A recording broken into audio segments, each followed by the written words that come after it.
Okay, link. Link. I got the link. Can you just let us know, like, once what we're saying is being broadcast on YouTube?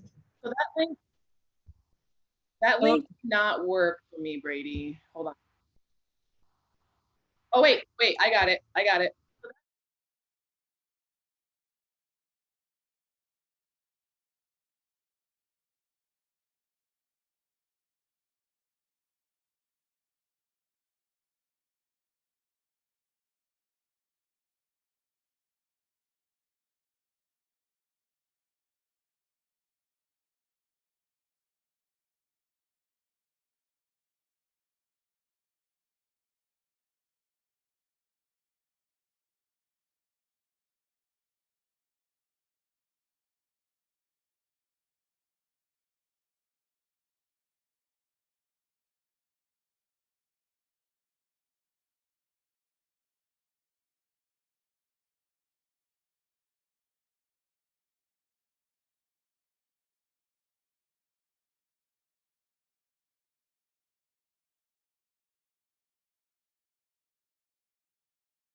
Oh, on the stream, Brady?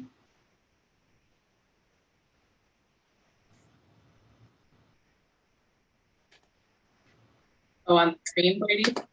We have audio, about a 3-second delay. It's No, all right. it's good. We have audio, about a 3-second delay. Okay. I'm gonna give it 2 more minutes for people to show up. Oh shit, I think the Blender man wants to come. Oh no, he's like, what is this NFT thing you're even doing? I'm like, no, I'm not doing this right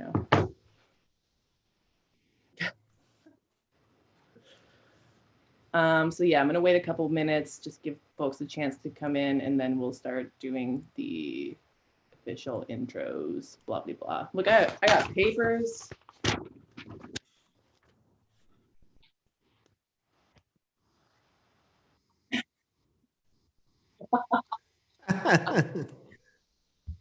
It's cool. Yeah, It's good. I got papers, Matt. I got your name all over them.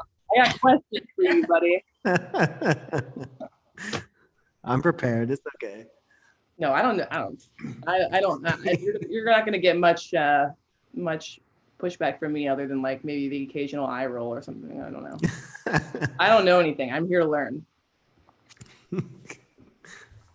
Okay. I'll keep letting people in as they roll, but let's just start by doing some intros. Thank you everyone for coming and for watching and for participating and helping me. Co-hosting with me, we have Liz Pelly and we have Miguel Prado. And on our panel, we got Josh Eustace and that Telefon Tel Aviv. We got Brady, who is Panther Modern. We got Miss Chloe Alexandra. And we have Matt Dryhurst, expert du jour in all things NFT and whatnot.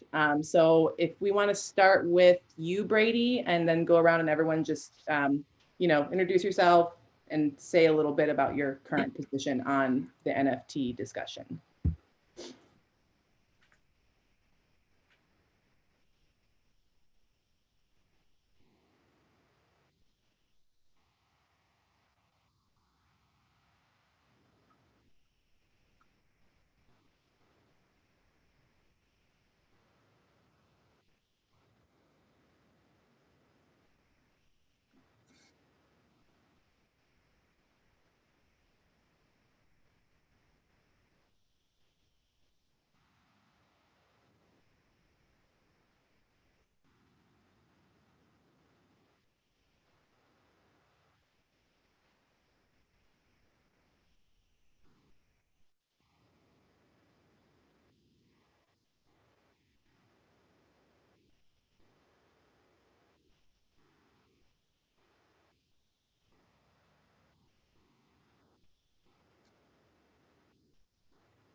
Hey, Brady, we lost your audio somehow in the stream. People aren't able to hear you, I think, on YouTube.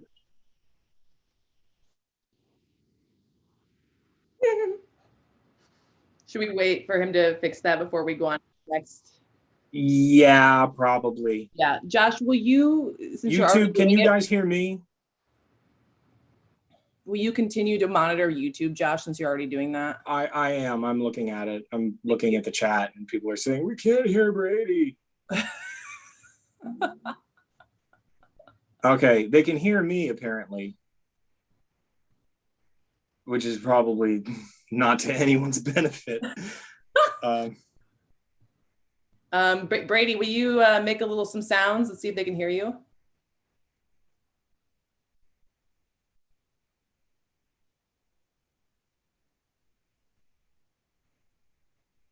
All right. Since I can hear Josh, let's go to Josh next. Okay, yeah, Brady, they still can't hear you, but you might be muted somehow in YouTube or something. I'm Josh. I've been doing a project called Telefon Tel Aviv since the 90s. It's always kind of hinged on the edges of what's okay in electronic music. I have been kind of in the sort of crypto interest or crypto adjacent world for about 5 or 6 years now. And just been trying to keep my ear to the track as far as what's going on with the idea of non-fungible tokens or NFTs, and how I also believe that I think that is a way around all of these Web 2.0 gigantic conglomerates that have sort of inserted themselves, for instance, in the music industry, and have essentially extracted billions of dollars from the music industry and migrated it into the tech industry. That's about all I got right now till we start asking questions. Thank you, Josh. Chloe, you wanna go next? Sure. My name's Pelly, and I am an artist working with sounds and other mediums. And I work a lot in new media, do Mac stuff, use a lot of emerging tech. I personally have not gotten into crypto for mostly environmental reasons. My interest in this discussion, and mostly my interest around the discussion of NFTs, has been touching on what Josh said, this the funneling of music industry money and other sort of ways that we were able to make art and live off of it have like turned into tech industry stuff. But we're at this impasse, and what can we do to make like a more sustainable economy for everyone as artists, because we have a way of imagining things.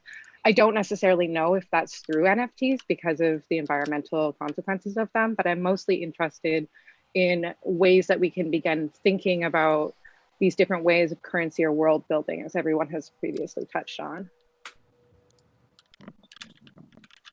Awesome. Thank you, Chloe. Matt? Hi everyone. I'm Matt. I make art and music. I also do a podcast called Interdependence, where we've been looking a lot at this subject. I mean, more specifically, like decentralized technologies. We talk about some other stuff too.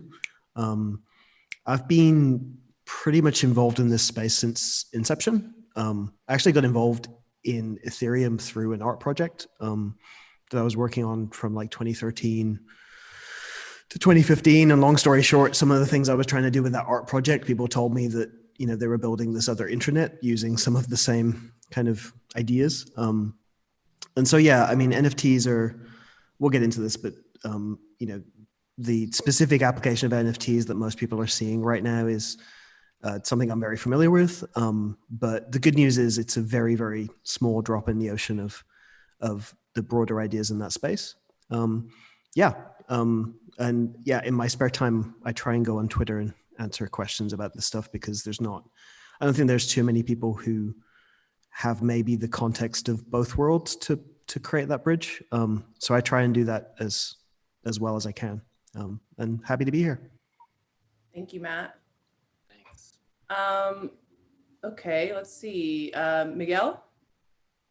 Do you want to say hi as one of our Yeah, hello. It's really nice to be here and to be with you. I just got involved in this because I saw this interest of having this sort of debate as soon as possible, because I think it was needed for all of us to understand what's going on, what are the possibilities and the problems that we will face with this new way of understanding ownership and, well, smart contracts, a lot of stuff.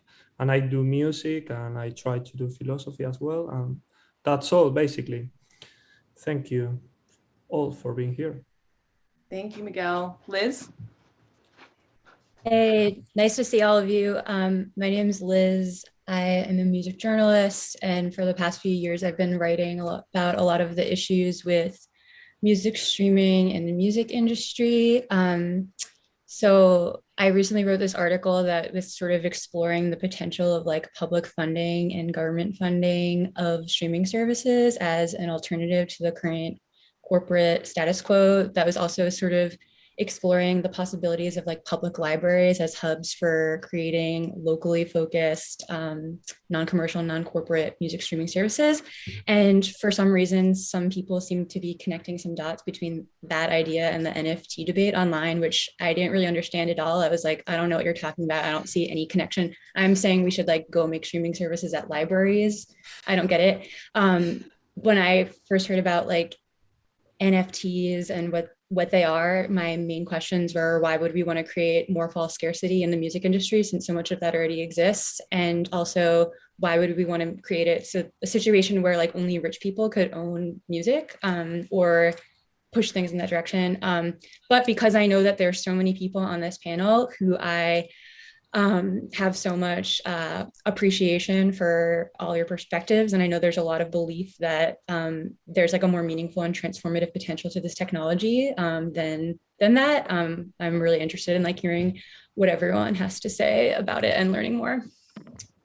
Thank you, Liz. I'm Heather. I don't know why I ended up being the sort of lightning rod for this event, but here I am. I was a musician for a very, very long time. And now I'm sort of kicked back, retired, doing my shit posting and, you know, like going to school and stuff. So I'm honored to, for whatever reason, be involved in this. I'm a total Philistine when it comes to tech and all of this emerging technology. I don't know really anything about it. So that's why I wanted this to happen. And they say, if you want something done, you got to do it yourself. So here we are. And let's just really quickly, Brady, make sure that you are back audio wise. Okay.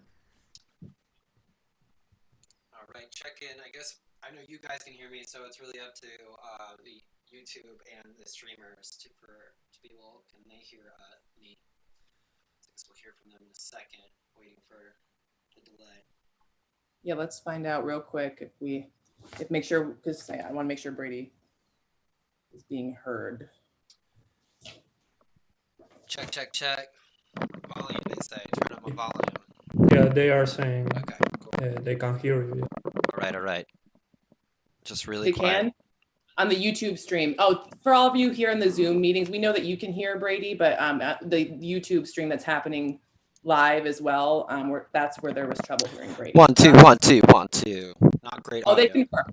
Okay. They confirm. Cool. Great. Cool. Liz, take us in, Liz.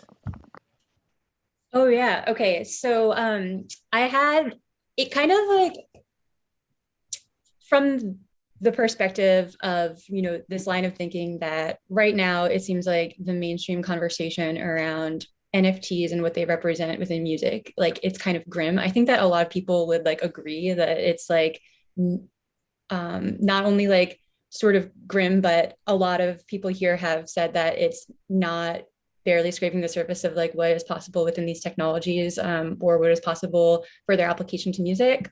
It seems like a really important moment to like make some of those like clear distinctions and articulate like what the difference is between what people are talking about NFTs as right now and like what is actually possible. And I know that these are distinctions that a lot of people in this room like have been making for a really long time, but it seems like we really need to like keep making them, or you need to keep making them so that I understand them and that we all understand them.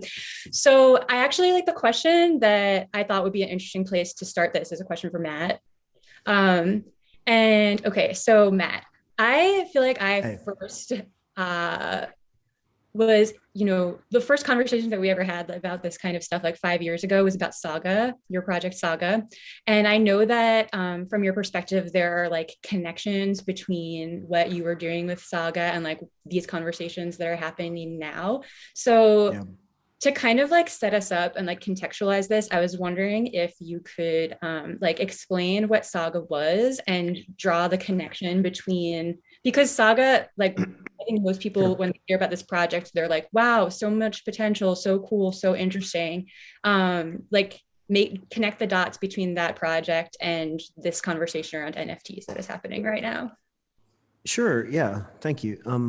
Yeah. So it was like 2013, 2014, I started working on an idea. So at the time, there was a lot of, this stuff has definitely kind of snowballed in a really positive way, I think. But at the time, there were murmurs of critique about the centralization of social media and Web2 services, right? So the earliest murmurs of not being super happy with the idea that, for example, Spotify and Facebook were kind of developing what might be seen as like an unimpeachable advantage in a space where, the average artist or the average label pretty much had no say in the decision-making process that's happening there, right? Like, this is the era that we've lived through for the past 10 years, is us all just kind of sitting down and being happy with what we're given, right? And so at the time, there was some energy amongst developer circles in the idea of the indie web, which is kind of and long story short, a lot of those developers have since moved into crypto, but my idea at the time was, okay, what would happen if you developed like a decentralized publishing framework? The decentralized part basically means you self-hosted it, right? Like, it's not on a central server, no one else is managing it for you. And the idea was, it was basically like a decentralized embed delivery system. So anything you could embed, like a track or a video, you'd be able to track from your own backend. So you managed it. And then one of the cool things that I thought up at the time was like, okay, well, if you're managing this kind of backend for your music, what kind of affordances could you do with that system that you wouldn't be able to do in a centralized service like a YouTube or a SoundCloud, right? And one of the things I thought would be really cool is when you're managing your own backend, what you could do is, let's say you release a music video, right? And Liz and Heather both post that video to their own blogs or sites. I would have the ability to change the contents of that embed for Liz and keep them the same for Heather. The idea being that when you're posting something on a centralized service like a YouTube, if something bad happened, right? Like, let's say a ridiculous scenario, like, a neo-Nazi group posts it to their blog. You, at that point, only have the choice to take it down for everybody or to keep it up there, right? So decentralization in that case gives the artist complete control over not just their work, but every place where their work lives. Now, at the time, I was playing around with doing little scripts. And those scripts basically said, let's say if the video is posted to Liz's blog, if 500 people stream it, but just on Liz's blog, charge $1 to keep it there. But if Heather's hosting it and, only 200 people have checked it out, it stays totally free. So those two ideas in my mind are the difference between fungibility and non-fungibility, right? A fungible video, you could make the analogy, is a video that's on YouTube, right? It doesn't matter where it is, they're all the same, right? Non-fungible is saying the video is different for Liz than it is for Heather, right? And that's the basic principle of an NFT actually is the same. A fungible token is something where it's like $1. You don't matter. Outside of some snarky person said, some dollars are collectible. That is true. But in most cases, most dollars that aren't like heirloom, like special historical artifacts, it doesn't matter which one you have. An NFT is different because it has metadata associated with it that make that one unique for whatever reason. And that's literally all an NFT is. Forget GIF auctions and all this kind of stuff. It's literally just a file type that has metadata associated with it. The second part, which I think is interesting, is that when I was trying to write the scripts at the time, these are very basic things of saying, if this, then that, if 500 plays in Liz's location, do this.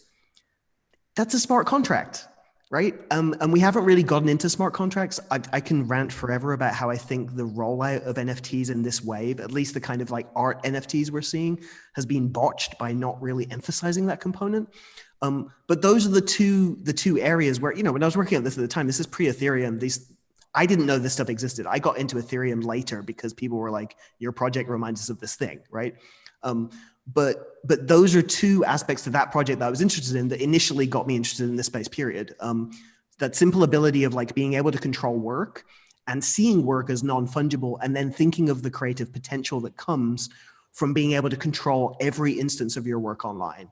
And it's my opinion that there'll be a few years before we see that even in the crypto space. But I think, it's one example of like literally 1,000 of different opportunities afforded by this space that don't exist with the centralized web currently. I hope that was clear enough. I tried to be like pretty succinct, but. Yeah. Does anyone have sort of, just going off of that, any counterpoints to the sort of things that Matt was talking about with decentralization and the benefits of the non-fungible format? Is there, on our panel, anyone have any sort of another way of looking at that, or any counterpoints? Nope. Well, it does. I just want to say thanks for explaining all of that. And I think that it would be really interesting to talk more about like what the potentials within smart contracts are for musicians, and like some of these possibilities within the technology that's like not just having to do with these auctions and the stuff that has taken up like a lot of the conversation and understanding around this technology currently. Yeah. Chloe? I can write down my question for now, and then we can continue in that direction and come back to it. I think if you have something that you're inspired to say based off, I think that's a good way to just keep things flowing. Yeah, I am really interested in everything you're saying. And actually, like parts of my practice, I tend toward performance-based practice or installation-based practice. So I can have control over space, presentation, interaction with audience, and tailor. So a decentralized method is always going to be something I favor. There are sort of these caveats though, and when you're saying about like if a certain amount of plays happen, then charging the hosting or getting a royalty that way is really great. One of the benefits of centralized digital things, and one of the ways that it kind of feeds on us, is ease of access. And so at what point is that entry level attainable by artists in a way that doesn't require a lot of training to implement those scripts? And when, with like thinking about these things and having like the individuated option, how can that be implemented when I know a lot of people who struggle to use social media, and there's a tier of access, and it always kind of comes back to this like positioning of either, like in my practice, gallery space, and having access to it is also a privilege, and so these terms of presentation which are favorable, like how do you see that rolling out in a way that people outside of like this sort of ultra tech niche can use it to benefit? Will I answer that? Yes, please. Cool. Yeah. 3 points. So first off, I think your emphasis on performance is really cool. Actually, at the time, I was describing it as website specific work.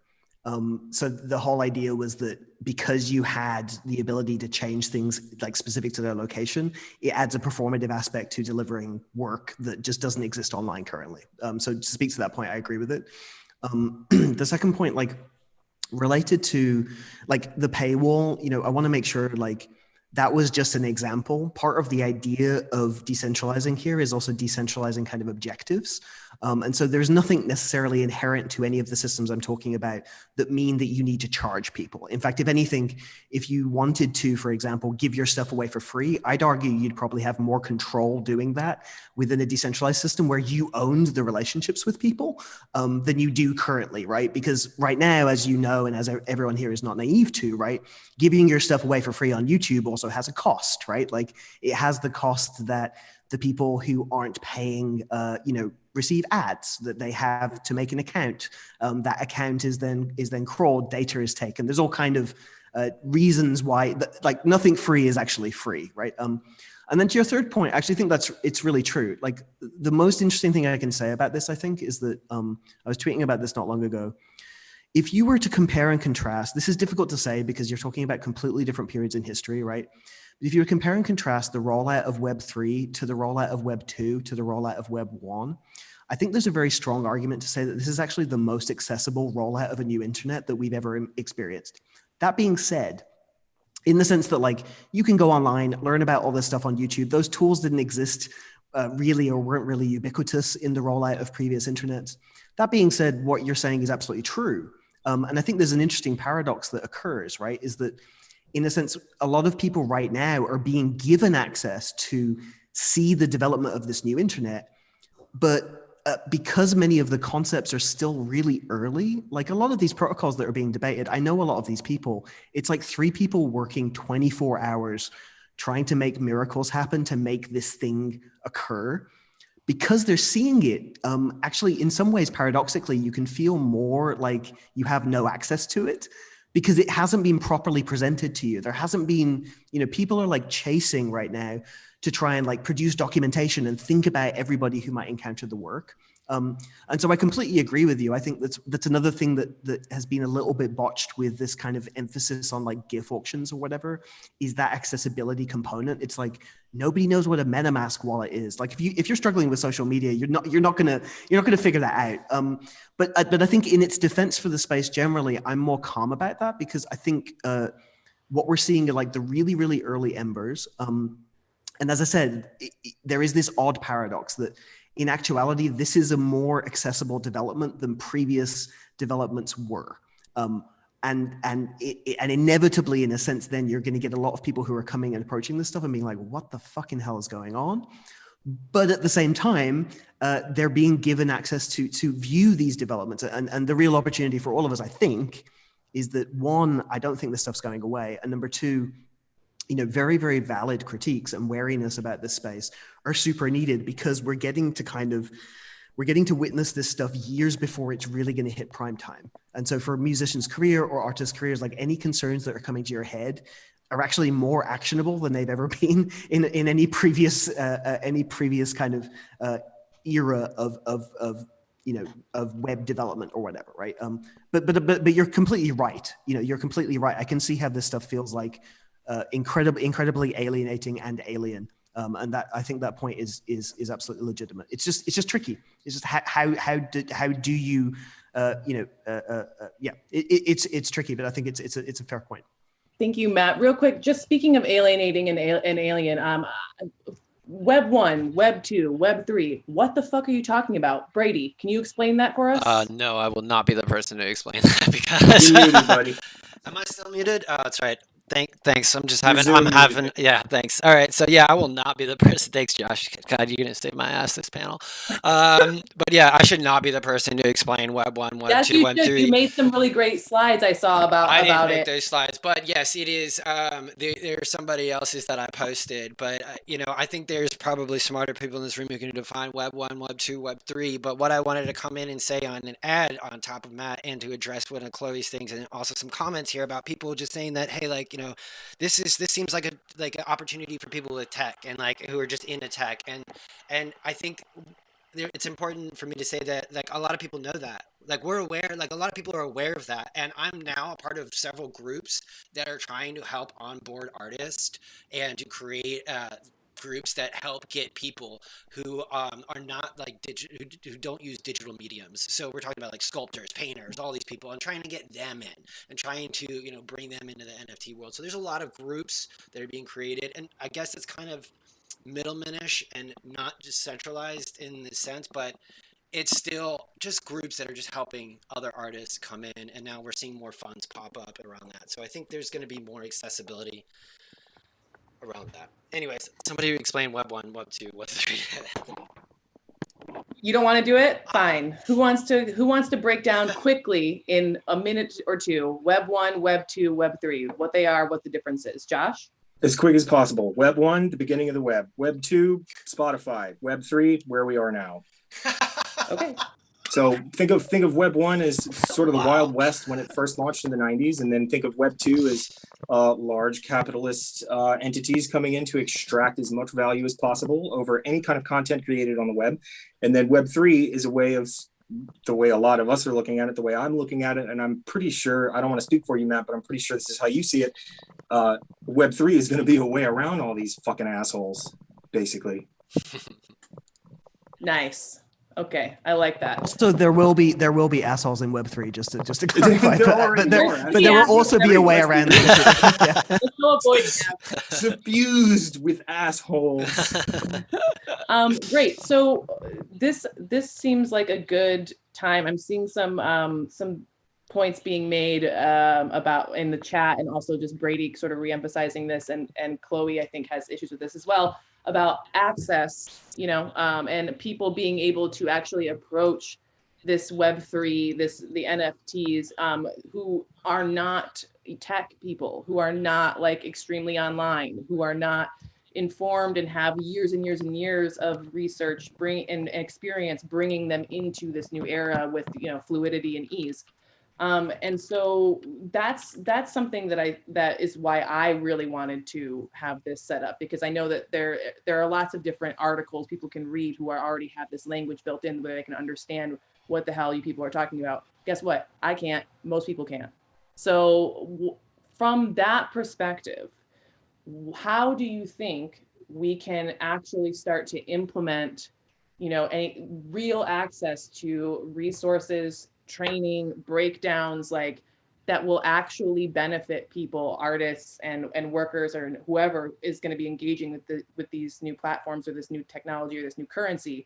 Like, how are we going to make that happen? And is that being prioritized among the people who are sort of spearheading this Web3, this push into where we're headed? Anyone can answer, so just shoot them if you got them.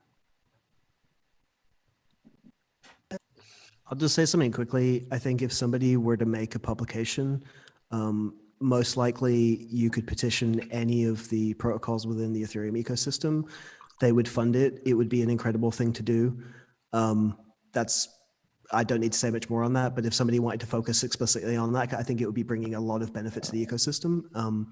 And I believe there's also probably funds out there to facilitate it, objectively too. Interesting. Chloe? I love how you just went for me there.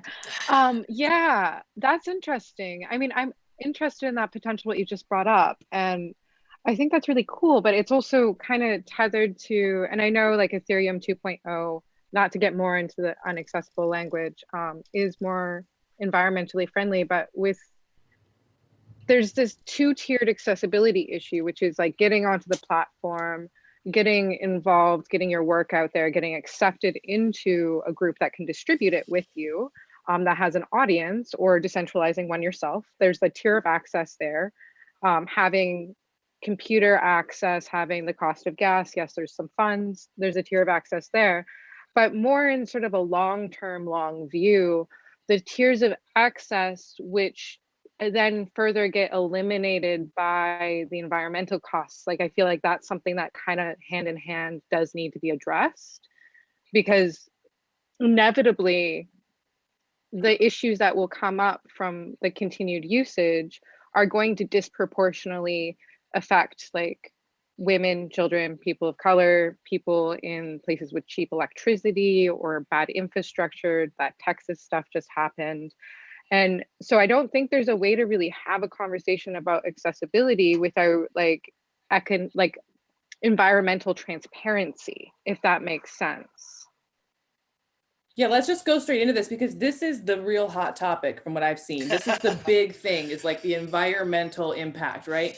And I'm seeing stuff from all sides about it. And it is confusing, because then I think about like, okay, what's the environmental impact of producing vinyl? You know, it's like plastic, tons of plastic everywhere in the world. You know, it's like, that's not good for the environment either, right? So, and I understand that the effects are different, affecting different people, and because of the different reasons that I may not fully understand. So I think this is a very important part of the discussion to just go in on, and like, let's break it down. Like, what are the environmental impacts of the non-fungible gold, J.R. Tolkien, whatever they are? J.R. Tolkien. Let's go. Okay. Let's go. All right. So from the latest article that I have read and gathered information, and I do not have the link offhand, but maybe somebody does, the total environmental impact of the blockchain and Ethereum transactions out of every industry on the world is 0.02%. The biggest environmental impact is still industry, leading in at 76%. So what we're seeing is a mix, okay, let me just first state this by saying that any environmental issue, it is an extremely important issue to address, and yes, should be brought up, and yes, we need to be talking about how to reduce any environmental impact of any emerging tech that's coming up. But should we be discouraging artists from getting involved in an industry that helps empower them more than any other industry that we have ever seen? No, we shouldn't. I don't think we should. I don't think we should be discouraging artists from getting into this. I have to go on tour to survive. Do you think me driving around the United States, half the United States, I can't even play in the United States. I drive 8 hours from city to city. I don't think that, I mean, the environmental impact of that for me is absolutely huge. And I know that bands like Coldplay and Massive Attack have done huge research into this. And now Coldplay is not even touring, or they're doing selective shows because of the environmental impact of touring. But not once has anybody ever told me or discouraged me from getting into the environmental, or to getting into playing music because of the environmental impact of having to tour. So I see a lot of articles that are bringing attention to it. And I have my opinions on those, but I'll let somebody else take the reins for now. Environmental stuff. Let's hear it. Josh, Chloe, Matt. Real quick. Yeah, the environmental thing is a big problem. It's something that also pretty much everybody I know and that's kind of involved in this little world right now is trying at least to take a very sober look at it. The environmental costs of pressing up 300 edition of limited edition vinyl, which now American artists are doing in the Czech Republic because of the A to Z plant being sort of the industry leader. It's got to fly back to the States. It's got to fly all over the world. And then each of those records gets flown all over the place. The carbon footprint for 300 copies of vinyl is astonishing, to say nothing of the plastic required and all of that stuff. The vinyl industry is still massive, even in its current state, is outpacing crypto for CO2, all that stuff, as far as I can tell from looking at this scale or that scale. That doesn't mean that we should not, within our community, be absolutely trying to move to proof of stake, which is a different way of Ethereum coming to a consensus about a contract. There's been murmuring about that going on 6-7 years now, but nobody really knows when it's coming. Could be tomorrow, could be next year. We hope it's soon. The thing that we can do now, I feel, is sort of, as people who are aware of this environmental impact and who it's going to affect mostly, being sort of the most vulnerable, meaning not me, is to do everything we can in the meantime with, carbon offsets is a very bad Band-Aid for it. Trying to fold that into it, but also really sort of, we adopt this technology and build it the way that we feel like it needs to be built, which means carbon neutral or carbon positive. Or we say, no, we don't want anything to do with NFTs because it's a deeply problematic environmental issue. And then some Web 2.0 assholes are going to come in and take over, and it's never going to change. And then it's going to be ruined. So either we grab control of this technology and fix it now, or someone else will do it and we will not be able to do anything about it. Matt made a really good point earlier that these types of concerns are more actionable now in Web3 than we will ever. It's now or never. We are never going to get another chance to do this. And if people like us do not figure this out, mint funds, carbon offsets, all this stuff, moving to ETH 2.0 for a proof of stake, we're fucked. And yes, NFTs are going to melt the whole planet. That's my take. Quick, we need to get a breakdown of some of the terminology being thrown around in here for viewers, just like layman's terms, everything, Ethereum, like quick quick breakdowns, Matt, if you could, please. Sure. Yeah. Okay. So most of the drama that's happening around, and I'll say alleged energy expenditure of proof of work systems, because these things are actually hotly contested, and I might get into that later. But the idea of proof of work. So basically, the Bitcoin blockchain, the first blockchain was done by Bitcoin. Proof of work is, in really, really simplified terms, a mechanism that uses GPUs, kind of like gaming PCs use, to solve complex mathematical problems in order to turn that energy into value in the Bitcoin system, right? So if you want to mine a new block, when you hear about Bitcoin miners, what they do is you run quite intensive computational processes on these GPUs to solve a problem and get to mine the block. And then the people who mine the block get a little bit of, they mine Bitcoin basically. Proof of stake is a position, it's existed actually for a long time. Basically, a proof of stake system is 99.99999% more energy efficient. In fact, some argue it's more energy efficient than the current web, which basically removes the necessity of doing these complex computational problems in order to mine a new block on a blockchain. Ethereum, for example, has been transitioning. So when we talk about NFTs now and people bring up sensationalist doomsday figures around them, most of them are talking about things that exist on the Ethereum blockchain, which currently is proof of work, but has been transitioning and had the plans to transition since 2016 to a proof of stake system, which would be 99.9999% more energy efficient. I can get into, if it's required, like my opinions about the whole environmental concerns. It might take me a little bit to properly do them justice. But that's the difference between proof of work and proof of stake. Okay, can you tell us, so just real basic stuff too. I mean, is NFT a monetary asset in the same way as, say, a coin is? This is something Jeff was asking. There are a lot of people watching who really don't have even a basic, infrastructure for some of these terms. And I know that might, be annoying, but sorry, haha, you agree to do this. So if either you or Josh or anyone wants to do a couple, just, the most basic shit you can think of that seems like elementary to you, just throw it out. Do some quick explanations. There's explanations. I'll try to make this as quick as possible. I'd like to tie this into a question that was posted by the wonderful thinker DeForest Brown Jr. in the YouTube chat. His question is so broad and so good, because he's saying, cool, there are 10 million unemployed people in the United States. How the fuck are NFTs helping any of these people? And that is a good question, because immediately, how are they helping people? They're helping Steve Aoki, who was already, born on third base or whatever, God bless him, already a millionaire, and he's going to make millions of dollars tomorrow on his Nifty Gateway drop. Okay, so the best answer that I have for DeForest is that what an NFT does is it allows an artist to create something, a work of any kind, and someone can buy it immediately without an intermediary.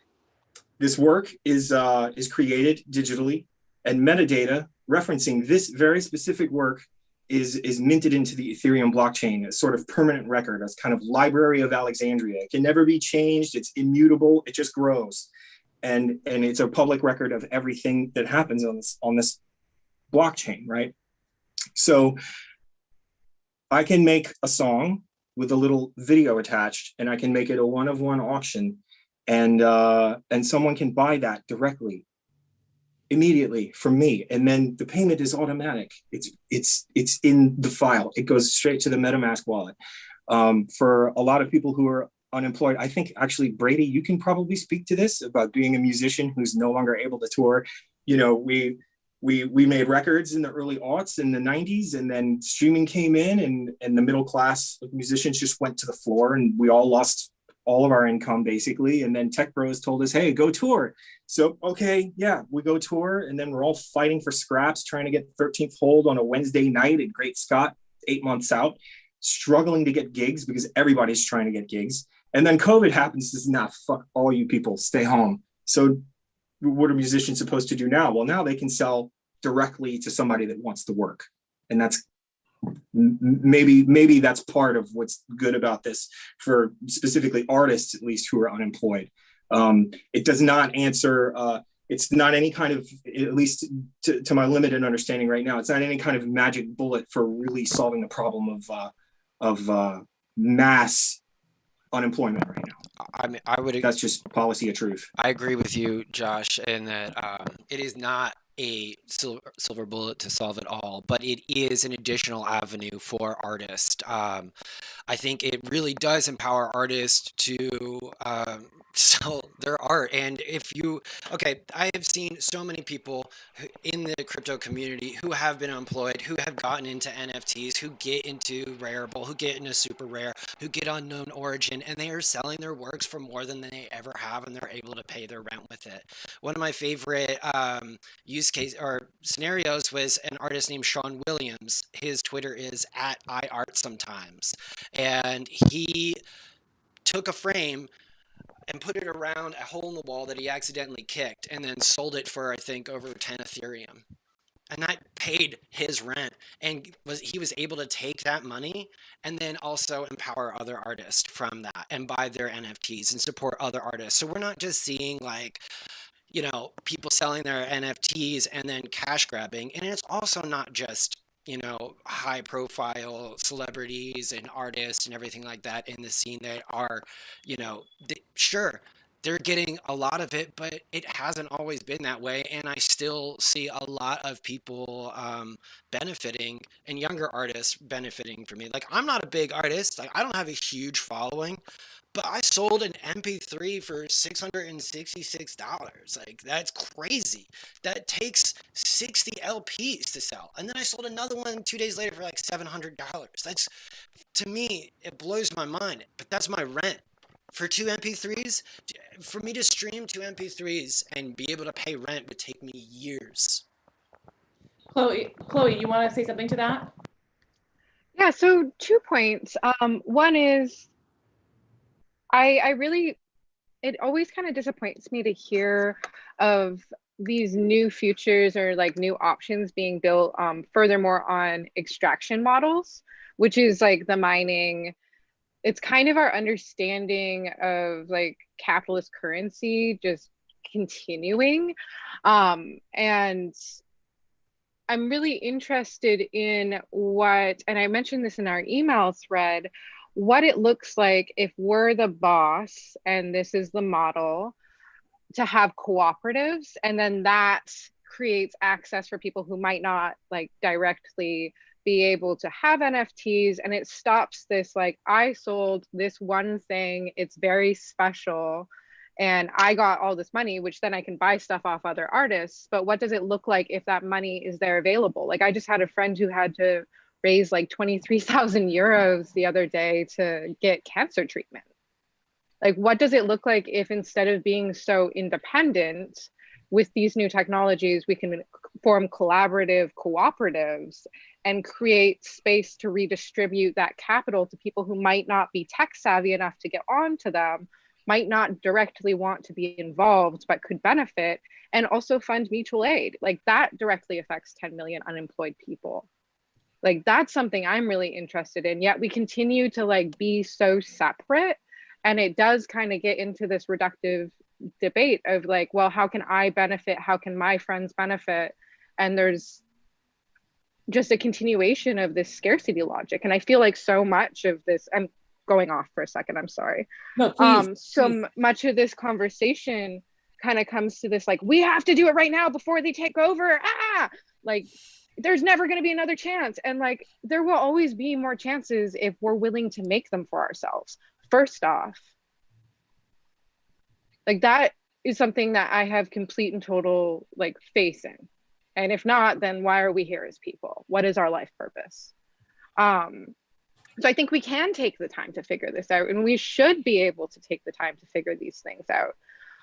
And instead of all just dogpiling and going Kings of Leon on this, or Steve Aoki, like, what does it look like to actually, oh yeah, God. I'm also from Canada, but I'm sorry, like, stop. But like, what does it look like to actually like take a pause, look at this collectively, if like people are already cashing in and flipping coins. Like I've heard this brought up in like my social circle like 20 times in the past 2 weeks. What does it look like to just collectivize and bring people with, instead of trying to just get what we can because we're starving, because touring, all of this stuff? What does imagining something outside of just extraction look like, and like gaining off somebody's like $50 investment like 6 years ago, you know, for a gift? Like, what does that look like? Thank you. Anyone want to approach what Chloe just brought up? Matt? Let's have Liz and then Matt. No, I just like, thanks for bringing that up, because I feel like that also is a big looming question for me. You know, if we're talking about the concept of decentralization being such a powerful aspect of this, like, shouldn't we think about like decentralization of ownership also, like, and decentralization away from like just like individualistic model that already is so present within not just like the music industry, but society in general. So yeah, just wanted to say, appreciate that point. Yes. Matt, go ahead. Let's go. Let's roll. Let's roll, Professor. You're so right. And that's where I have good news for you. So I was tweeting about this the other day, right? Like, look, in the first kind of sale of an artwork in kind of the ways that we're thinking about on the Ethereum blockchain was actually an experiment done by a group called Consensus Ujo in like 2016 or so. And the whole idea of putting these kind of transactions on the blockchain initially was that you'd be able to set everybody up who contributed to a work. And then when $1 comes in to pay for the song, instantly, with no fees, that money would be split between a group of people, right? And that was one of the original ideas I was excited about. What has been really botched by this whole GIF auction universe, and honestly, I've been sleeping on this, that is an idea that is so inherent to this space. When all these GIFs, GIF auction kind of sites have been launched, the ability for groups of people to share in the profits of things that were coming in to sell wasn't built. And it's a total missed opportunity, because I can imagine the narrative around this stuff would be completely different. Now, the good news is that those ideas of mutual, basically like mutualizing everything are core to this space, right? And we're going to see, like, for example, I posted a link in there to the DAO. A DAO is a decentralized autonomous organization. By the way, this year, they're going to be legally approved in Wyoming. So you're actually going to be able to do them like officially. A DAO is basically a co-op. It's a digital transnational co-op you can create in 15 minutes. So that if you, for example, wanted to start a publication or a label or a music practice or a collaborative art practice, you'd be able to manage that through this DAO and distribute those profits. And this also gets back to that earlier question that someone raised in the chat, which is, what is a token, right? What is an NFT? In truth, it could be anything. That's what's kind of quite difficult to get your head around this. Like, these tokens, whether it be an NFT or a fungible token like ETH, the native token of Ethereum, they kind of have multiple purposes, right? Like, they can be used in some ways like a currency. They can connect to other files and be sold in a sense as like these rare items. But within DAO environment, within these co-op environments, they're also used as votes, right? And so part of the idea being, let's say we wanted to all create, I don't know, Hether DAO, right? We could all own a Hether token, and if we own that token and we're in that cooperative environment that we can spawn in 15 minutes, we can say, come to consensus or come to quorum over decisions made in the group. Now, these are things that co-ops aren't new at all, of course, but it's quite laborious actually to put a co-op together, notwithstanding putting a co-op together that crosses national borders.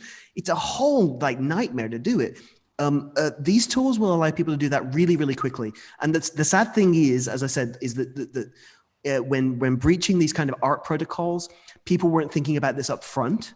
But it's coming. And within the developer community, specifically within Ethereum, these things are very, very successful already. And I'd recommend looking into Moloch DAO, Flamingo DAO, the Lao. There's all kinds. And to speak to Chloe's point, this idea of then raising funds to give to people who are not in the ecosystem, to give to things in real life, that's already happening too, right? There's a project called Gitcoin that recently like raised through like something quite complicated we don't have time to get into, like a quadratic voting system, but raised like tens of thousands of dollars to keep real businesses in Boulder, Colorado alive during COVID using these digital co-op mechanisms, right?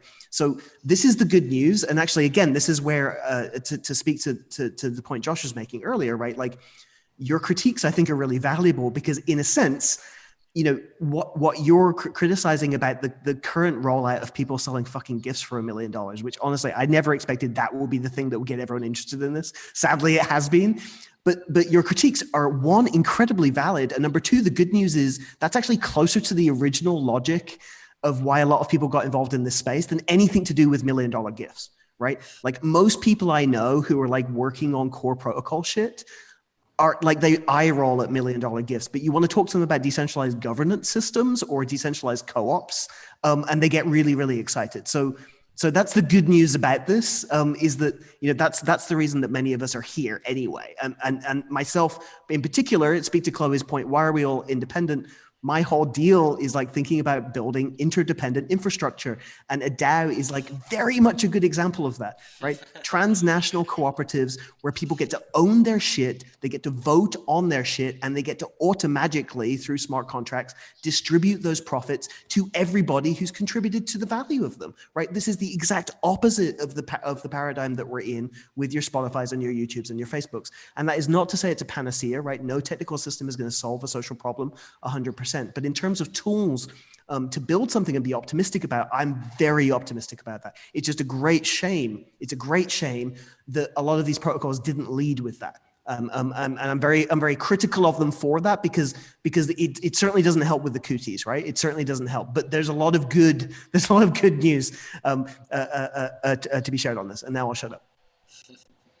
I have Miguel lead the next line of questioning. I think Miguel has some things to ask. Unless, Chloe, do you want to respond quickly first to what Matt just said, and then Miguel, you go in? Because she had her hand up. If that's all good with you. Just kind of a more of a point toward, and more of a, we can sit with this question and come back to it, where these people who are building the code and have this intentionality, I feel like the disconnect always comes from a lack of consultation. It's like, I know if I want to build, like I was recently going through potential plans to build some conversion that involves some scales, and there was baked into the original idea a time where I would need to speak to people from various cultures and work with them directly and compensate them for that labor before like that actually like totally happened. You know what I mean? Because that's where I come from. It's like, if I am using my cultural currency, it's a gift, and like I hope that's like appreciated and reciprocated. And all these sort of points around accessibility come back to, and where these things get lost is there's not really a closing of the circle back to the communities who would most benefit, and or the communities who have practiced interdependence, who have practiced communalism for the longest times, and aren't necessarily as entrenched in capitalism or don't benefit from it. And it's just this kind of, it becomes two separate camps because there's not a feedback loop to bring those people in, which is where I sort of see the flaw of access and why like it's all being spoken in a language that many people don't understand. But that can be a pause. Yeah. Or we can continue. Let's pause. Let's take a pause there because we're an hour in now and we have a lot of ground to cover, and we only have about another hour that everyone's still available. So Miguel, let's definitely put a pin in it and come back if we have time. But Miguel, do you want to lead with the next question, next line?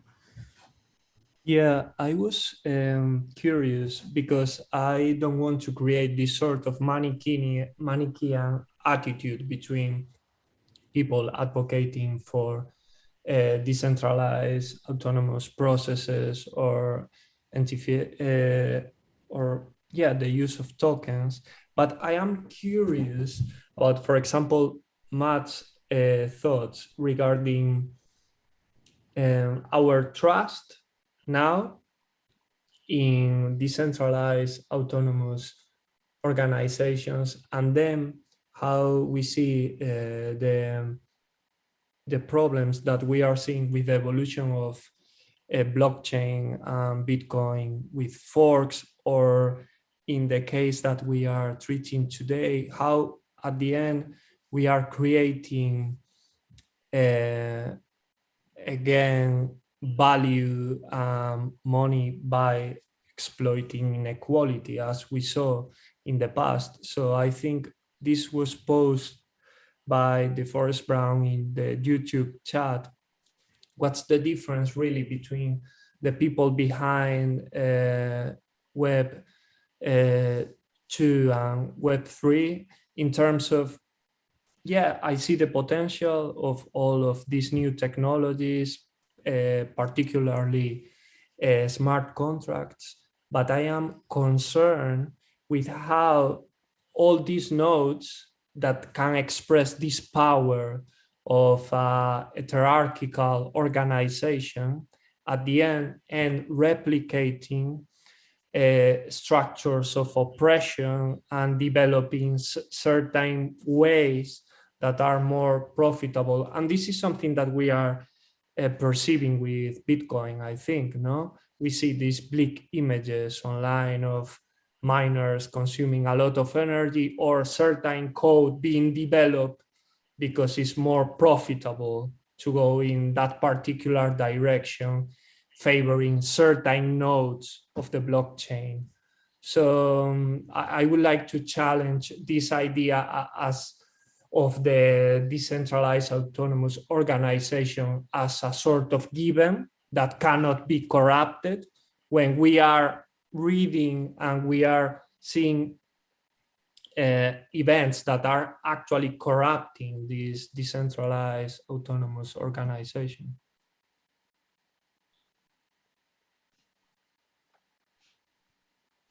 Shall I answer that? Yeah, it's a good point. It's kind of a lot to go into. So when you're talking about like Bitcoin miners, it's kind of a funny paradox. I'd really recommend, because I don't have much time to go into it, if you read Vitalik Buterin, who's honestly been pushing for Ethereum to be proof of stake since like 2016, it's always been part of the plan. Specifically on the pros and cons of proof of stake. One of the funny kind of paradoxical things about that is actually proof of stake kind of centralizing control amongst validators in the chain. This is one of those things that where actually to give a proper answer is really difficult, because I actually want to use general language, but I'm going to end up sounding like a freak, right? Long story short, proof of stake, funnily enough, helps in terms of concentration of power, even though the position that most, when they first encounter it, have is that it concentrates power amongst the few. It's far more complicated than that, and actually, the fully decentralized methods of proof of work ended up producing a centralization of power, paradoxically, because ultimately, in order to win in that game, all you needed was to mine the most stuff, to bring the most ASICs, etc. And so, actually, a move to proof of stake is a bit more like a planned economy than a free market economy, and it's really interesting to listen to Vitalik talk about that.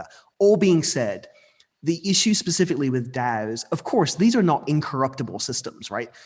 Whenever you're talking about like a group of people getting together to vote on stuff, bad things can happen, right? Like that, but that's a vulnerability to any system. That is not inherent to this tech. That's just something that it's kind of difficult to avoid whenever you're bringing people together. So what kind of advantages do you have with these systems that you don't have over other systems? First off, the status quo currently is we have centralized systems of power that we have no say in, right?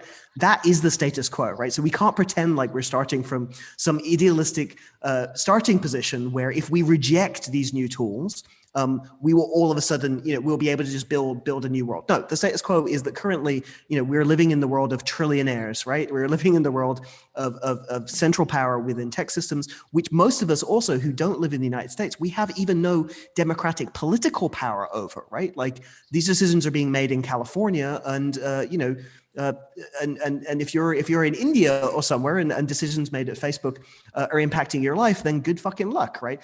So first off, we have to be like really real that we're not starting from zero here, right? Like, so we have to be somewhat pragmatic. The second point is, if you were to look at the example of Moloch DAO, which is a core Ethereum DAO, one of the great systems that they implemented from the beginning is this idea of a rage quit, right? A rage quit is the idea that if you're involved in an organization where all of a sudden you don't think that organization is going to be manifesting your intentions or your objectives, you're able to pull out of that system. The other component, which you mentioned earlier, is all of this code is freely available, right? And so there's a great legacy within this space of forking. For those who are not familiar with it, the idea of forking is saying, I like 85% of this organization that we built, but me and my few people over here completely disagree with you where you're taking it. So the 15% of us are going to take this code and we're going to build something else over there, right? That is inherent to the legacy of these systems. And so even though you cannot protect, and I think it's just a really difficult social problem to protect against like perpetuating exploitative relationships, et cetera, the ability is inherent to this space to be able to take the bones of that organization and then customize the things that you don't like and take it elsewhere, right? That is another thing that we do not have the ability to do, right? If you're in a record label relationship and all of a sudden you're like, hey, I don't agree with any of these people anymore, I feel like I'm tied into something really strange, you don't have the ability to go and spawn, Warp 2 or whatever. In crypto, you have that ability, right? So as I said, this is not a panacea. Social problems will persist, right? And some social problems may get worse because that just happens. That being said, what affordances are particular to these tools to build stuff that you all will like, right? And the first position to take there is, if you don't do it, Spotify, Facebook, et cetera, aren't going to go away, right? So we can't be grossed out, right? So to some degree, we have to be pragmatic. And number two is, you have more tools to manifest that stuff in this ecosystem that will become more easy to use as the months go by than you do currently in the previous ecosystem. I genuinely believe that. So I hope that answers your question and wasn't too esoteric for people. No, that was very good. Yeah. And I think for the general audience, it would be fantastic if we are all on the same page, but I understand that this is very difficult. So. Yeah, I mean, my biggest automatic critique of this, watching it happen and not having the fundamental theory understanding of it all, but just sort of being aware of how things are happening is yeah, I think that it's nerve-wracking to imagine a system like this being created that ends up just resembling a system we're already in, right?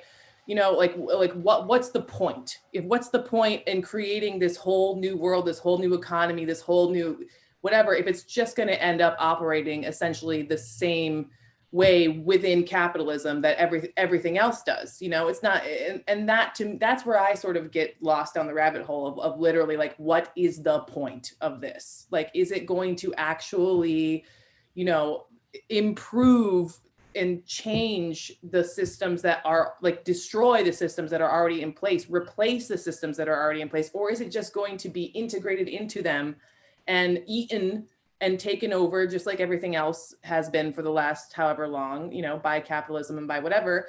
And it's just a new way of doing things, it's like a 3.0 way of doing the same old shit. We see Grimes selling her gifts or whatever for $1 million, or whoever gives a shit. And so now rich people, rich tech bros are the new art market. They now get to set the standard of, like, what art is worth and which artists are being given visibility and spotlight, and everyone else is going to be down at the bottom making $50, for whatever. That's where my head goes. And I'm hearing all of this explanation and all of these this theory and where it began and what the intent was, and I'm understanding a lot more. But I don't feel soothed.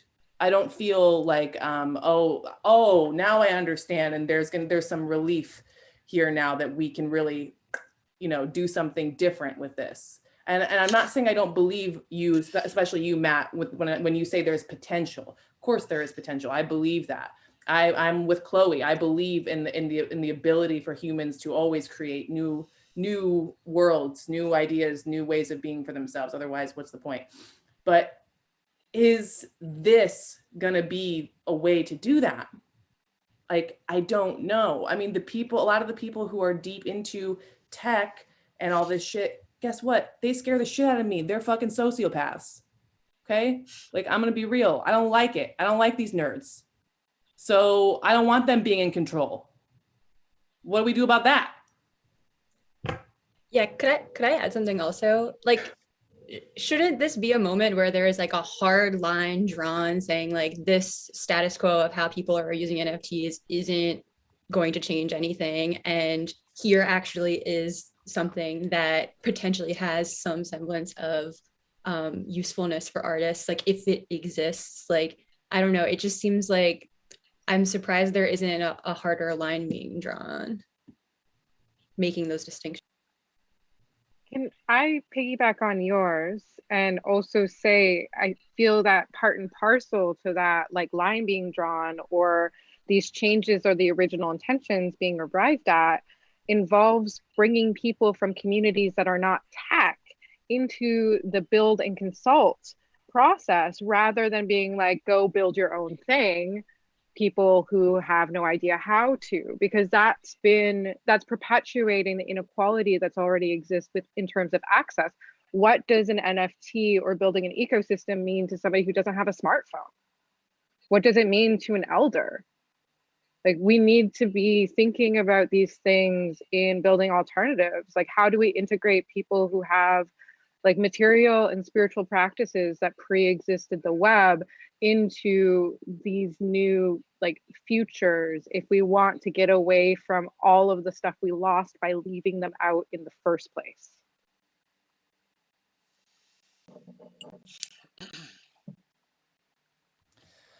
Okay, so before everyone has to go, I just want to get into some actual questions that were sourced from people who we emailed, or who asked to be emailed, because we could all sit here, I'm sure, and kiki all day about the evils of capitalism and what are we going to do about it, and oh my God, you know, that I'm sure we could, and we probably will after people leave and whatever. But I want to try and get some specific questions answered for the sake of those who sent them in. So Patricia Wolf had a question that I think is interesting. What are the potential psychological effects on artists of seeing their work ranked and charted like a stock? Does anyone, I mean, there's no real answer, I can't imagine, for that, but I'm curious. Josh? The idea is that, you know, on a place like Nifty Gateway or one of these bigger exchanges where they do that, they're doing that for the millionaires. Keep in mind that there are maybe 10, 12 NFT exchanges in the world right now. There will be 1,000 in a few years' time. There are going to be exchanges all over the place that cater to different crowds. And it's again, to my earlier point, it's going to be up to us to Chloe, Alexandra, to your point also, it's going to be up to us to bring everybody along for the ride. And not necessarily to shoot for the whales, but to get anybody who wants to get, once it's explained to them, anybody who wants skin in the game, to have them easily able to get skin in the game. And what that also means is that in a lot of these new exchanges that people like us should be building, we shouldn't be ranking anything. This isn't about ranking anything. That sort of thing, I agree with Patricia. I find it absolutely crass and totally against anything that has anything to do with what I've done my whole adult life, which is just make art and not ever consider anything a competition, or I'm not in a race with anybody. I'm not competing with Matt and Holly. So people like us, the working class of artists or whatever, it's kind of up to us to sort of shape our own reality for what an NFT scenario could be, to have our own exchanges and to have, support each other and collaborate with each other artistically to make new works. And to not be in competition with one another, not to create this sort of fabricated idea that, oh, this guy made, Grimes made literally was like $8 million off of a fucking picture. We can't stop that. You know what I mean? We can't stop Spotify, and we can't stop millionaires gonna millionaire, billionaires gonna billionaire, union buster's gonna union bust. So Chloe brings up the point, could we unionize? Could people like us form in sort of my dream state, my greatest hope is that everybody else that isn't part of the top could kind of figure out a way to unionize, to come to a consensus about what are the rules that what are the rules that are going to benefit the most amount of people the most? How do we decolonize this? You know, because DeForest brings this up a lot. He's like, this feels like colonialism, y'all. I've seen it before. And he's, in a lot of ways, I think he's probably right. And we have to I don't know how to do this. I'm not a thinker. I just make shit and put it online and people don't buy it or they steal it off SoulSeek.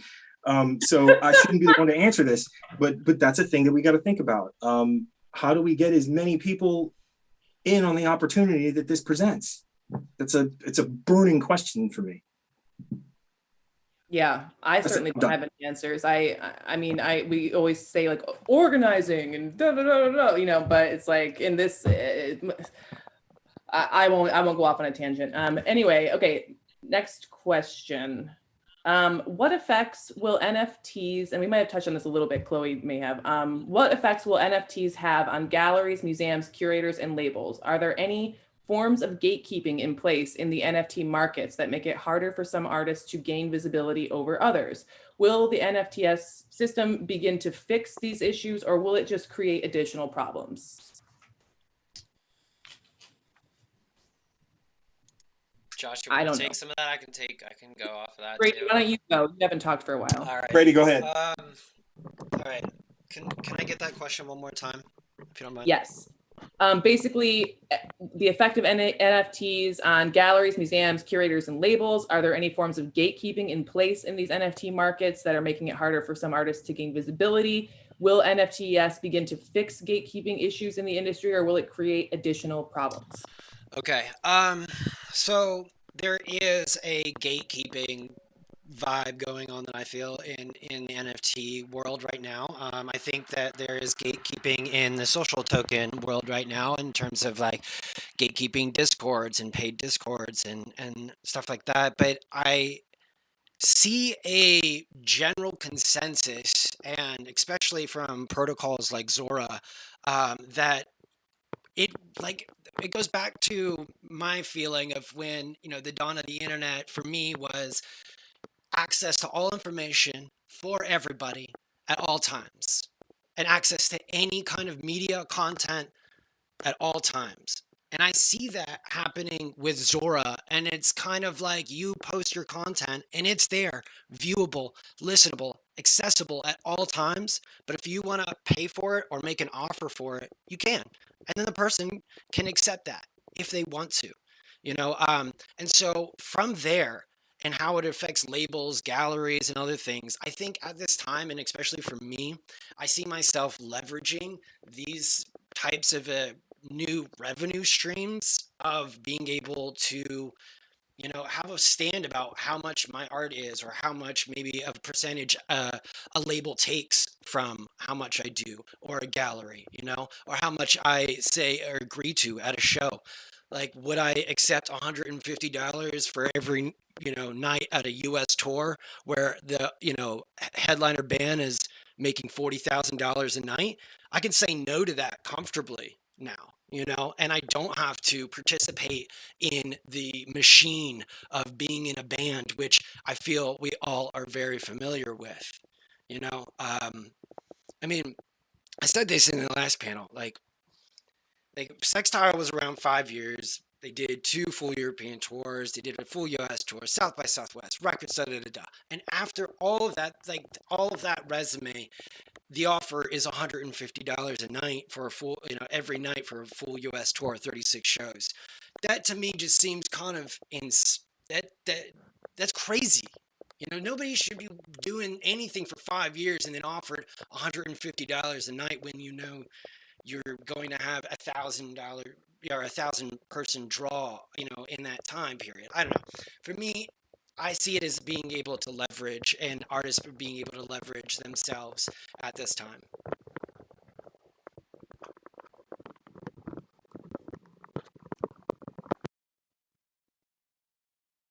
Okay, So since we're running low on time, maybe we can just open it up for some Q&A here in the Zoom meeting. I also want to just throw out that I was cruising through the YouTube comments and saw some requests that maybe like every few weeks or once a month we could try and do this again or for a while, and just have this be a space where people can come to talk and learn and whatever. I don't know if anyone has any interest in that. I'm just throwing that out there because it was brought up. We could talk more about it later. But if we want to do some sort of Q&A right now from people who are here present in the Zoom chat who are not on the panel, if you have a specific question, you can either unmute yourself and come on, or you can write it in the chat. Just let me know. Oh, we got something from Patricia in the chat, so we'll just start with that. What happens if someone mints a work that doesn't belong to them or is plagiarized? It can take 3 to 7 months to fully copyright a work, I think she says, but much faster to mint a work as an NFT. How does an artist lodge a complaint on this system to have a work removed and be compensated for the theft?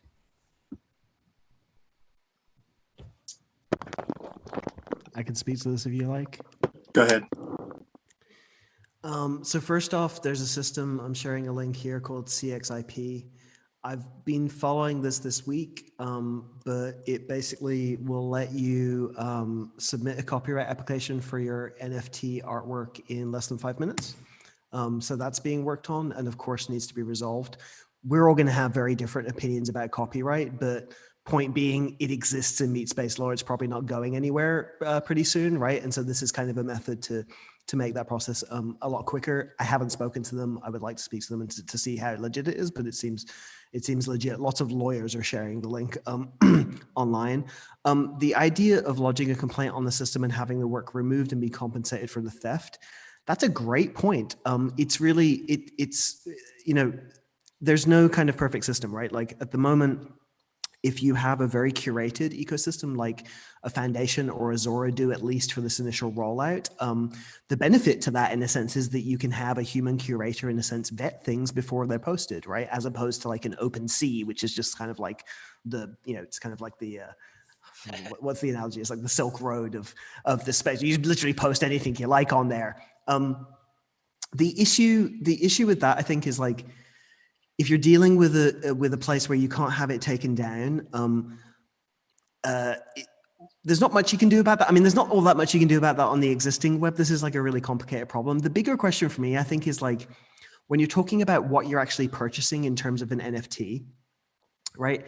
If somebody goes and acquires something that is fraudulent, now, for sure, you could maybe dupe someone into believing that you're Banksy or something like that. But in an environment where in a scenario where someone's going to pay like any kind of serious money for something, you would think that they would want some kind of official verification or official approval that what they're getting is actually valuable. Because in the case of an NFT, it's not like you're getting the artwork, right? I mean, this is a valid criticism of the field. No one's getting the artwork. It's just a link to something. Everybody can see it. I mean, that's also I'd say a counter argument to the whole idea of this being a scarcity model. The logic of these systems is that when you post something up there, everybody can see it. Everyone's going to be able to hear the track. There'll be other systems, but like all the stuff we're seeing right now is accessible to everybody. So what you're buying really is you're buying the title. It's kind of like a title to a car, right? When you buy a car and you're buying it secondhand or whatever, you go there and you make sure that the person who's there has the ability to sell you that car, because you want to, you don't want to be like selling it in 5 years' time and having someone call the police on you because it's been reported as stolen, right? So in a sense, these kind of trust systems, don't get me wrong, they're super libertarian, like they're very kind of pirate ship, like Wild West at the moment. But I think the scenario of like someone plagiarizing a work that might be really valuable, I think that kind of reputational risk and the reputational assurances needed for someone to spend a lot of money is some kind of a protection against that. It's not a perfect protection, but it is some kind of a protection. But it's a really the idea of piracy in this universe is absolutely fascinating, and it hasn't been fully resolved. But but hopefully what I said adds some interesting complications to it. Liz, if until anyone else jumps in, if you have any questions, I would love for you to ask some more questions.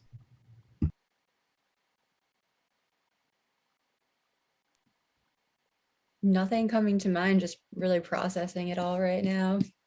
Yeah, my brain is like melting. Oh, we got Martine has a question.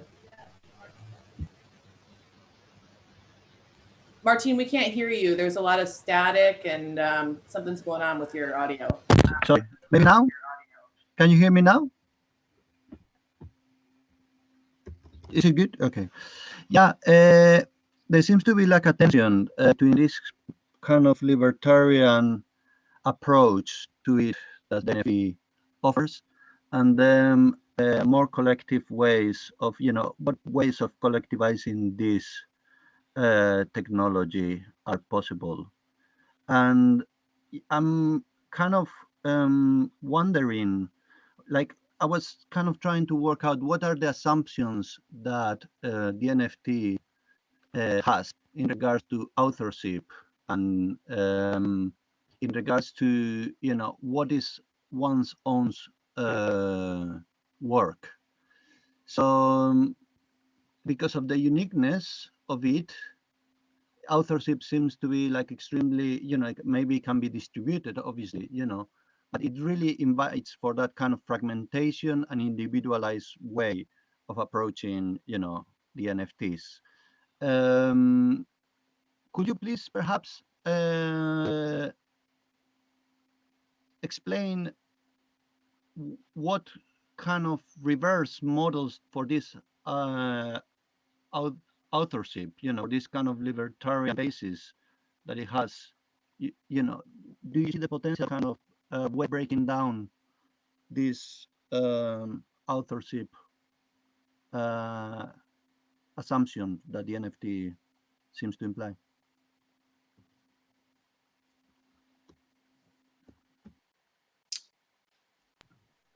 Anyone? I think all of our brains are...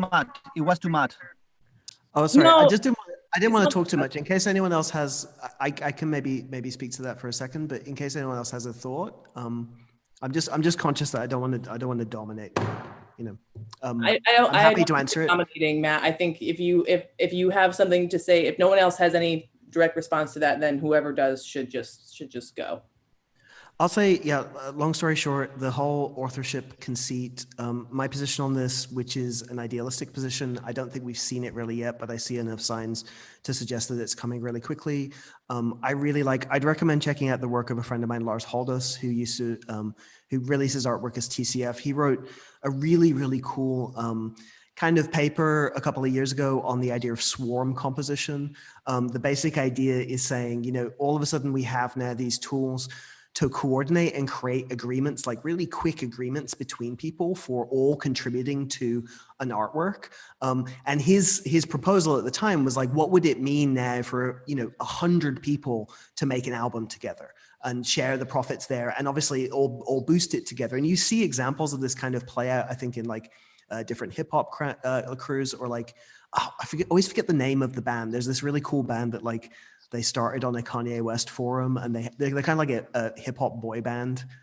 Oh God, what are they called? They're amazing. I always forget their name. Anyway, but the point being is that like this idea of like the unique, isolated, independent author, I think could be very, very much challenged. Challenged by some of these tools. And as Rachel raised here, Gene Kogan has also talked about this more specifically. Yes, Brockhampton. Thank you, Andrea. Exactly, Brockhampton. There's this idea of like crews or squads of people being able to like all create material together and create like open, transparent agreements that people are able to read online. I mean, this is something that also people don't realize, right? Like there is so much like fan exploitation right now, right? Like there's pop artists going online and saying like, I need artwork for my new single, and getting like 100,000 kids to like go on Photoshop and like do free labor for them, right? The ability to produce legible, open protocols that people can follow and see. So when your pop star says, I'm a really good person, I believe in a more mutual future, you can go on the blockchain and see, well, how do you pay your people, actually? Are you really that good? Like, are you really sharing the profits of your? Because I guarantee you, basically, none of them are. By the way, despite the fact that it's been a very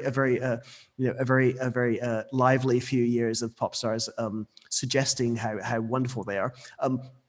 But the point is like adding transparency to these systems, so that people can build open protocols and transparent protocols for interdependent sharing of resources, and the ability for people to coordinate that in advance of making something at like a larger scale. I think challenges this kind of conceit of the individual author, and inherently also challenges kind of some of the core conceits of copyright, which is of course like, it's there. We can't do much about it, but it's a system that was designed for like book printing. It's completely irrelevant to most of the ecosystems and creative practices that we have today. So that would be my answer, and some of the good news I think about it. All right, I think we're all pretty brain dead, and we've been on for a good long while, and this has been a lot of information, which I will speak for myself, I'm extremely grateful for. And if anyone wants to, is there anything else that anyone on this panel or in here wants to bring up or ask specifically before we wrap it up and say our goodbyes, or anyone? I think, first of all, I just want to thank everybody for being here and also for having me here. I'm really wanted to say thanks to Chloe, Alexandra as well, for bringing up some serious points that I feel are definitely lacking and not being talked around the community as much. And thank you for bringing those up. Like, those things we definitely need to talk about. And I think we could do a whole nother panel on just those topics at one point, And I think that like it's important that we're all here right now and talking about this, because this technology is going to happen whether we like it or not. And if we can get in there and say something about it, and this is why I'm in here. Honestly, sometimes I feel like I'm the black sheep in the crypto community. I don't really know as much, and I'm not an expert, but I feel like this like art, like a punk in the middle of a bunch of like MBAs, and I'm trying to get in there and give a little direction, like one of the things that is exciting, a project is called Audius. And I love the idea behind Audius, but it's definitely, marketed for EDM. And I am not an EDM person. And how am I going to get any of my people or my fans or supporters to get involved in something that Deadmau5 is, co-fronting? So I feel like I have to get in there and say something, and be like, guys, if we're going to do this, you have to think about everybody. And Chloe brought it up even more, and it's very important that we include everybody. So really glad we're here talking about this, and thanks for putting this together. Thank you, Brady. Can I go for a closing remark? Please, Chloe. Thanks for putting this together, first off, and everyone for being here. And I think something to sort of loop back to the beginning where there was mentioned like funding around publication for accessibility. What does it look like if some of that funding goes toward bringing people in, so that this conversation or the things I brought up in this conversation that aren't being talked about so much don't just go back into the echo chamber of, for lack of a better word, whiteness or colonialism, and then continue to just recirculate within and amongst people who do have access, which at this point means like having money to get onto Ethereum, having money to mint, having these abilities, or actually also just the technical know-how. What does it look like to use those like publishing platforms as a means to bring people in for oral conversations like this? Because I think that's also important. Not everybody is super down to read. And so that's, I think that's like what I'm kind of left thinking is like, okay, how does it not stop here in this room or this one time, or just always be free labor, Yeah, and that is a really good point. And also, I would just want to point out to anyone watching this that like, nobody sponsored this event. None of these people are being paid to be here. These are all just literally people being like, hey, sure, we're down to talk about this and help inform folks more about what's going on. And so I'm super grateful for that and for all of your time and expertise. And Yeah, Chloe, I would love to talk to you more about this and other things later. Anyone else? Any sayonara things they want to say? Yeah, just thanks for putting this together. Obviously, there's a bit of time difference between us. I'm like sitting in the pitch dark right now. So it's nice that you all have like you know, a nice day ahead of you. I'm happy to contribute in future. I'm also, yeah, like hit me up on Twitter or any other channel. I tend to, yeah, if you have like questions or whatever, like I pretty much try to answer everybody when they come through. Just don't insult me. But thanks for putting it together. Thank you, Matt. Thanks so much for being here. You're definitely the person that I was like, I would like him to explain this all to me directly. So that's very kind. I'm very happy to. Thank you. Pretty much I was like him, and then I was like, and then I also want Chloe to like argue with him, which is what happens. It's great. That's exactly what I wanted. I wanted blood, baby. I'm just kidding. Yeah. Okay. Josh, thank you for being here. Thank you. Thanks, Heather. Thanks, everybody. Great thoughts, everybody. Got a lot to chew on. Yeah, I would love for us to stay in touch, and maybe we can try and do this again sometime. Yeah. And I'm down. Because I have nothing. I'm bored, so I'm just like. Game. I am not bored, but I will never be bored in my life. I haven't been bored since I was 7 years old, but so you let me know. Oh, you're special. No, I'm not special. I'm just lucky. I'm just lucky and busy. Yeah, but there's things you give up to get that way. Anyway, yeah, I'm happy to contribute as I start to learn more about this and get my brain around it, and be cool to like rotate. Like I want to get to Forrest Brown in on the next one because I want him to come in here and just drop hella bombs on everybody. I think it would be really, really cool to hear an absolute naysayer come in and speak his piece. I think it would probably really help a lot of us sort of see another side of it that maybe we're not seeing. We've probably got blind spots. 100%. Anyway, yeah, thanks everybody. Yeah, I would love that. I would love to have somebody who knows a lot about this and thinks it's fucking bullshit. Yes. Come on. I would love. It's important. Absolutely. I mean, yeah, I was hoping there would be a bit more of that, but we're all just being nice, which is great. But I would love to have another one where somebody's like, this is bullshit, and like just machine guns the whole panel. No, I think we did good. I mean, this is like just a little cruising intro. We did a little. I mean, it was like a cruising intro because the onboarding and how much stuff we're talking about. So I think we're gonna get to it, and the more we get to it, the more we can help shape this space and better to be more inclusive for everybody and all artists and help everybody else. So let's keep it up. Yeah, that's really what that's what my interest is. I really don't even personally care for myself about doing NFT or anything. I'm like kind of like out of the game and happy to be out. Like I'm like I don't really give a shit. But I am very much invested in like the future for other people especially for younger people coming up who are artists. Artists are, I don't want to be like too ridiculous, but like artists are born, everyone has the potential to be an artist. And so what are people being born into, and what tools will they have access to, and how are they going to be able to create the things that human beings are going to need to feel inspired to like live in future generations? And that does concern me a great deal. So thank you all for humoring me and for bullying me into actually doing this. And I hope we can do it all again. And thank you to everyone who watched and asked great questions. And yeah, I'm good if you're all good. One quick note, Brady. Should we save the chat so that the links that got posted back and forth, maybe it could be followed up?